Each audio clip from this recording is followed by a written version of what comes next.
Item ಯಾವುದೇ ಇರಲಿ try ಮಾಡಿ ಆಚಿ ಚಿಕನ್ ಮಸಾಲಾ. ಮಾಜಿ ಮುಖ್ಯಮಂತ್ರಿ BS ಯಡಿಯೂರಪ್ಪನವರಿಗೆ ಸಂಬಂಧಪಟ್ಟಂತಹ ಅಭಿಮಾನೋತ್ಸವಕ್ಕೆ ಸಕಲ ರೀತಿಯ ಸಿದ್ಧತೆಗಳಾಗ್ತಾ ಇದೆ. ಇವತ್ತು ಸಂಜೆಗೆ ಕೋಟೆನಾಡು ಚಿತ್ರದುರ್ಗದಲ್ಲಿ ಅದ್ಧೂರಿಯಾಗಿ BS ಯಡಿಯೂರಪ್ಪನವರ ಈ ಅಭಿಮಾನೋತ್ಸವ ಕಾರ್ಯಕ್ರಮ ಜರುಗಲಿದೆ.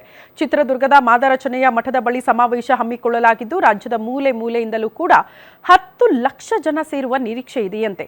ಕಾರ್ಯಕ್ರಮದ ಹಿನ್ನೆಲೆ ಭರದ ಸಿದ್ಧತೆಗಳನ್ನು ಅಭಿಮಾನಿಗಳು ಮಾಡಿಕೊಳ್ಳುತ್ತಿದ್ದಾರೆ. BSY ಬ್ಯಾನರ್ ಬಂಟಿಂಗ್ಸ್ನಿಂದ ಕೋಟೆನಾಡು ಸದ್ಯ ರಾರಾಜಿಸ್ತಾ ಇದೆ. ನಾಳೆ ಮಧ್ಯಾಹ್ನ 3:45 ಕೇಂದ್ರ ಗೃಹ ಸಚಿವ ಅಮಿತ್ ಶಾ ಅವರು ಕೂಡ ಆಗಮಿಸಲಿದ್ದಾರೆ. ಚಿತ್ರದುರ್ಗ ನಗರದಾದ್ಯಂತ ಪೊಲೀಸ್ ಬಿಗಿ ಬಂದೋಬಸ್ತನ್ನು ಕೈಗೊಳ್ಳಲಾಗಿದ್ದು ಇವತ್ತು ಸಂಜೆ 5 ಗಂಟೆಗೆ ಮಾಜಿ ಮುಖ್ಯಮಂತ್ರಿ BS ಯಡಿಯೂರಪ್ಪನವರ ಪ್ರವೇಶ ಕೂಡ ಆಗುತ್ತೆ. ಕನಕ ವೃತ್ತದಿಂದ ಮದಕರಿ ವೃತ್ತದ ತನಕ ಮೆರವಣಿಗೆ ಇರುತ್ತಂತೆ.